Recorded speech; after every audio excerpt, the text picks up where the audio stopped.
حضرت خدیجہ اور حضرت ابو طالب کی وفات کے بعد جناب رسول اللہ صلی اللہ علیہ وآلہ وسلم اپنی زندگی کے سب سے مشکل وقت سے گزر رہے تھے، اور پھر اللہ پاک نے اپنی بہترین رحمتوں میں سے ایک رحمت اپنے نبی صلی اللہ علیہ وآلہ وسلم پر نازل فرمائی، اور وہ تھی شب معراج۔ اس واقعے کی حقیقت کیا ہے، اس کی اہمیت کیا ہے، اس موضوع پر گفتگو کرنے سے پہلے دوستو ہمیں یہ طے کرنا ہوگا کہ اس واقعے کے ہم تک پہنچنے کے ذرائع کیا ہیں۔ ظاہر بات ہے کہ ہمارے لیے کسی بھی بات کو صحیح جاننے کے لیے یہ کافی ہے کہ اس کا ذکر قرآن مجید میں ہے۔ قرآن مجید میں واقعہ معراج کا ذکر 2 مقامات پر آیا ہے۔ اس سفر مبارک کے 2 حصے ہیں، ایک حصہ زمینی ہے یعنی مسجد الحرام سے مسجد الاقصیٰ تک، اور دوسرا حصہ آسمانی ہے یعنی مسجد الاقصیٰ سے سدرۃ المنتہا تک۔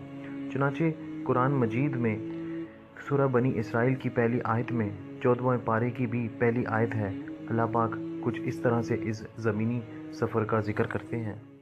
سبحان الذي أسرى بعبده ليلا من المسجد الحرام إلى المسجد الأقصى الذي باركنا حوله لنريه من آياتنا إنه هو السميع البصير۔ سے پاک ہے ایک رات اپنے بندے کو مسجد حرام یعنی خانہ کعبہ سے مسجد اقصیٰ یعنی بیت المقدس تک، جس کے چاروں طرف ہم نے برکتیں رکھی ہیں، لے گیا تاکہ ہم اسے اپنی قدرت کی نشانیاں دکھائیں۔ بے شک وہ سننے والا ہے، دیکھنے والا ہے۔ یہاں یہ بات جاننا ضروری ہے کہ مکے سے بیت المقدس تک کی مسافت پرانے زمانے کے مطابق، جبکہ آمد و فروخت کے موجودہ بر رفتار ذرائع نہیں تھے، 40 دن کی تھی، لیکن 40 دن کی یہ مسافت گویا پلک جھپکانے میں طے ہو گئی۔ آج سے کم و بیش 1406 برس قبل 27 رجب کی شب یہ عظیم واقعہ ہجرت مدینہ سے 1.5 سال قبل پیش آیا، جبکہ نبی کریم صلی اللہ علیہ وآلہ وسلم کی عمر شریف تقریباً 52 برس تھی۔ اب میں چاہتا ہوں کہ پورا واقعہ معراج آپ کو اس حدیث کے حوالے سے سنا دوں جو متفق عالیہ ہے۔ میں خود بیان کروں گا تو کچھ نہ کچھ کمی پیشی کا خدشہ ہے۔ ہماری خوش قسمتی ہے کہ واقعہ معراج اپنی پوری تفصیل کے ساتھ حدیث کی شکل میں ہمارے پاس محفوظ ہے، اور حدیث بھی دوسرے یا تیسرے طبقے کی کتابوں کی نہیں بلکہ اوتھینٹک حدیث ہے، روایت اور سند کے اعتبار سے۔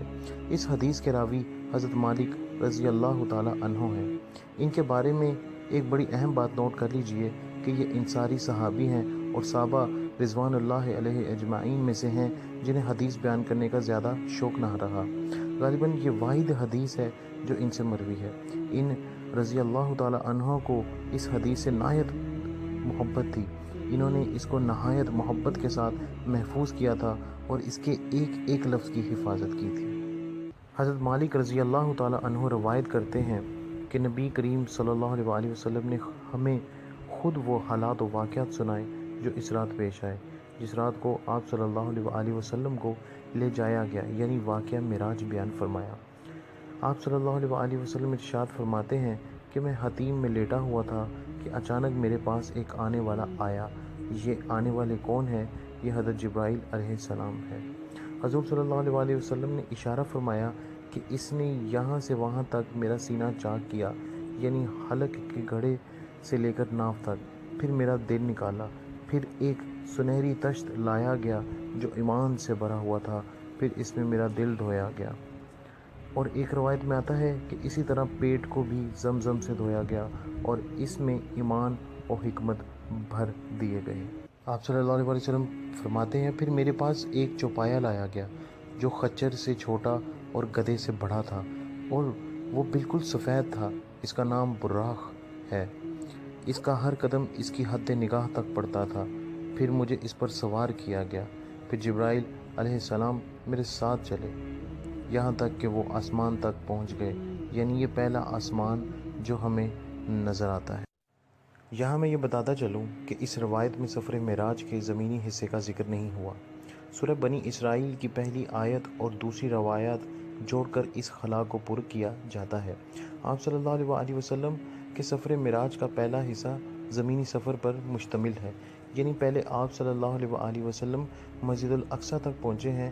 ایک دوسری روایت میں آتا ہے کہ حضور صلی اللہ علیہ وآلہ وسلم نے ارشاد فرمایا کہ میں نے اپنی سواری براق کو اس جگہ باندھا جہاں انبیاء اپنی سواریاں باندھا کرتے تھے۔ مسجد میں بہت سے لوگ نماز کے لیے جمع تھے۔ میں منتظر تھا کہ کون امامت کرائے گا کہ حضرت جبرائیل علیہ السلام نے میرا ہاتھ پکڑ کر مجھے آگے کیا۔ میں نے نماز پڑھائی اور حضرت جبرائیل علیہ السلام نے مجھے بتایا کہ آپ صلی اللہ علیہ وآلہ وسلم کی ابتدا میں نماز ادا کرنے والے وہ تمام انبیاء ہیں جو دنیا میں تشریف لائے، اور آج آپ صلی اللہ علیہ وآلہ وسلم نے ان سب کی امامت کی۔ یہ علامت ہے نبی کریم صلی اللہ علیہ وآلہ وسلم کے سید الانبیاء اور مرسلین ہونے کی۔ پھر یہاں سے آسمانی سفر کا آغاز ہوا۔ اب پھر اس روایت کا سلسلہ جوڑتے ہیں جو بیان ہو رہی تھی۔ حضور صلی اللہ علیہ وآلہ وسلم حضرت جبرائیل علیہ السلام کے ساتھ پہلے آسمان پر پہنچے تو جبرائیل علیہ السلام نے دستک دی۔ پوچھا گیا کہ کون ہے؟ انہوں نے جواب دیا جبرائیل۔ پوچھا گیا آپ کے ساتھ کون ہے؟ یہاں یہ بات ذہن میں رکھیے گا کہ اس امکان کو مسترد نہیں کیا جا سکتا کہ آسمان اول کے دروازے پر تعینات فرشتوں کو معلوم ہو پھر بھی پوچھ رہے ہوں۔ قانون قانون ہے، لہذا دروازے پر دستخط دینی ہوگی۔ پوچھا گیا ساتھ کون ہے؟ حضرت جبرائیل علیہ السلام نے جواب دیا محمد صلی اللہ علیہ وآلہ وسلم۔ پوچھا گیا کیا انہیں بلایا گیا ہے؟ انہوں نے فرمایا ہاں۔ اس کے بعد کہا گیا مبارک ہو، خوش آمدید ہو، کیا ہی اچھا ہے جو لائے گئے ہیں۔ پھر آسمائے دنیا کا دروازہ کھولا گیا۔ جبرائیل علیہ السلام نے کہا یہ آپ صلی اللہ علیہ وآلہ وسلم کے جد امجد حضرت آدم علیہ السلام ہے، بس آپ صلی اللہ علیہ وآلہ وسلم ان کو سلام کیجئے۔ تو میں نے ان کو سلام کیا، انہوں نے سلام کا جواب دیا اور فرمایا خوش آمدید صالح بیٹے صالح نبی کے لیے۔ جبرائیل علیہ السلام مجھے لے کر اور اوپر گئے یہاں تک کہ دوسرے آسمان تک پہنچے، یہاں بھی وہی سوال و جواب ہوئے۔ پھر جب میں دوسرے آسمان میں داخل ہوا تو وہاں یحییٰ علیہ السلام اور عیسیٰ علیہ السلام تھے، اور یہ دونوں آپس میں خالہ زاد بھائی ہیں۔ جبرائیل علیہ السلام نے کہا یہ یحییٰ علیہ السلام اور عیسیٰ علیہ السلام ہیں، ان کو سلام کیجیے۔ تو میں نے سلام کیا، پھر انہوں نے مجھے سلام کا جواب دیا اور کہا خوش آمدید مرحبا صالح بھائی اور صالح نبی کو۔ یہاں غور کیجئے کہ حضرت آدم علیہ السلام نے حضور صلی اللہ علیہ وآلہ وسلم کا استقبال بیٹا کہہ کر کیا، جبکہ حضرت یحییٰ اور حضرت عیسیٰ علیہ السلام نے بھائی کہہ کر خیر مقدم کیا۔ یہ اس لیے کہ حضرت آدم علیہ السلام تو کل بنی نوح انسان کے جد امجد ہیں، جبکہ حضرت یحییٰ اور حضرت عیسیٰ علیہ السلام بنی اسرائیل میں سے ہیں، جو حضرت ابراہیم علیہ السلام کے دوسرے بیٹے حضرت اسحاق علیہ السلام کی اولاد میں سے ہے، چنانچہ وہ بیٹے کہنے کے بجائے بھائی کہتے ہیں۔ اسی طرح آگے حضرت یوسف علیہ السلام، موسیٰ علیہ السلام اور ہارون علیہ السلام آپ صلی اللہ علیہ وآلہ وسلم کو بھائی کہیں گے، اور آگے حضرت ابراہیم علیہ السلام بیٹا کہیں گے۔ اسی طرح چوتھے آسمان پر حضرت ادریس علیہ السلام سے، پانچویں آسمان پر حضرت ہارون علیہ السلام سے، اور چھٹے آسمان پر حضرت موسیٰ علیہ السلام سے ملاقات ہوئی۔ حضرت موسیٰ علیہ السلام سے ملاقات کا ذکر اس طرح ہے کہ سلام کے تبادلے کے بعد جب میں آگے جانے لگا تو موسیٰ علیہ السلام رونے لگے۔ ان سے پوچھا گیا آپ کو کیا چیز رلا رہی ہے؟ موسیٰ علیہ السلام نے کہا مجھے اس بات پر رونا آ رہا ہے کہ یہ جو نوجوان محمد صلی اللہ علیہ وآلہ وسلم جو دنیا میں میرے بعد آئے ہیں، اس کے باوجود ان کی امت سے جنت میں داخل ہونے والوں کی تعداد میری امت کے مقابلے میں بہت زیادہ ہوگی۔ دوستو یہاں یہ بات ذہن میں رکھیے گا کہ اسے معاذ اللہ کسی حضرت نہ سمجھیے گا، بلکہ یہ اپنی امت کی محرومی کا احساس ہے جس سے حضرت موسیٰ علیہ السلام پر یہ کیفیت طاری ہوئی۔ حدیث پاک میں پھر آتا ہے کہ فرمایا پھر مجھے ساتویں آسمان پر لے جایا گیا، وہاں بھی داخلے کے لیے فرشتوں سے مکالمہ ہوا۔ اس آسمان پر حضرت ابراہیم علیہ السلام سے ملاقات ہوئی۔ پھر جب میں داخل ہوا تو وہاں حضرت ابراہیم علیہ السلام تھے۔ جبرائیل علیہ السلام نے کہا یہ آپ کے جد حضرت ابراہیم ہیں، انہیں سلام کیجیے۔ چنانچہ میں نے انہیں سلام کیا، جواب میں حضرت ابراہیم علیہ السلام نے بھی سلام کہا اور ان الفاظ سے میرا استقبال کیا، خوش آمدید صالح بیٹے اور صالح نبی کے لیے۔ پھر مجھے اور بلند کیا گیا سدرۃ المنتہا تک۔ سدرہ عربی زبان میں بیری کے درخت کو کہتے ہیں۔ لفظ منتہا انتہا سے بنا ہے، جس کا مفہوم وہ جگہ اور مقام ہے جہاں جا کر کوئی چیز ختم ہو جائے۔ یہ سدرۃ المنتہا کیا ہے اس کا سمجھنا ہمارے لیے ممکن نہیں۔ ہاں البتہ وہ جنت جس کا وعدہ کیا گیا ہے اور اللہ کے نیکوکار بندوں کا ٹھکانہ بنے گی، جس میں وہ ہمیشہ ہمیشہ کے لیے رہیں گے، وہ اسی کے پاس ہے۔ اب ہم دوبارہ زیر معاملہ حدیث کی طرف رجوع کرتے ہیں۔ اس میں سدرۃ المنتہا کی بات شروع ہوئی تھی۔ نبی کریم صلی اللہ علیہ وسلم سے حضرت مالک روایت کرتے ہیں، پھر مجھے اٹھایا گیا سدرۃ المنتہا تک۔ اب حضور صلی اللہ علیہ وسلم سدرۃ المنتہا کی کچھ باتیں ہماری زبان میں سمجھا رہے ہیں اور فرما رہے ہیں کہ بیری کے درخت کے بیر تو علاقہ ہجر کے مٹکوں کے حجم کے تھے اور اس کے پتے ہاتھیوں کے کانوں جتنے بڑے تھے۔ حضرت جبرائیل علیہ السلام نے کہا، یہ ہے سدرۃ المنتہا۔ میں نے وہاں 4 نہریں دیکھی، 2 نہریں خفیہ طور پر اور 2 ظاہر طور پر بہہ رہی تھی۔ میں نے پوچھا، جبرائیل یہ کیا ہے؟ یہ جو 2 ڈھکی ہوئی نہریں جاری ہیں، یہ تو جنت کی نہریں ہیں۔ جبرائیل علیہ السلام نے فرمایا اور آگے فرمایا، ایک کوثر اور دوسری سلسبیل ہے، اور یہ ظاہری نہریں جاری ہیں، یہ نیل اور فرات ہیں، یعنی جن کا مادی پر تو ہمیں دنیا میں نظر آتا ہے۔ پھر بیت المعمور میرے قریب لایا گیا۔ بیت المعمور در حقیقت 7ویں آسمان پر اللہ تعالیٰ کا اصل گھر ہے، جس کا سایہ اس دنیا میں خانہ کعبہ ہے۔ ایک روایت میں آتا ہے کہ جبرائیل علیہ السلام نے اس کے بارے میں بتایا کہ اس میں روزانہ 70,000 فرشتے نماز پڑھتے ہیں، اور جب ایک بار اس سے نکلتے ہیں تو دوبارہ اس کے داخلے کی نوبت نہیں آتی۔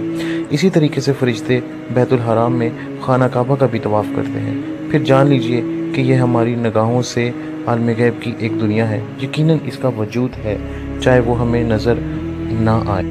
مزید آپ صلی اللہ علیہ وسلم فرماتے ہیں کہ پھر میرے سامنے 3 برتن لائے گئے، ایک شراب کا، ایک دودھ کا اور ایک شہد کا۔ میں نے دودھ والا پیالہ اٹھا لیا۔ حضرت جبرائیل علیہ السلام نے کہا، یہی مطابق فطرت ہے۔ دوستو، جیسا کہ آپ کو پتہ ہے کہ معراج شریف میں جو تحفے عطا کیے گئے ان میں سے ایک نماز تھی۔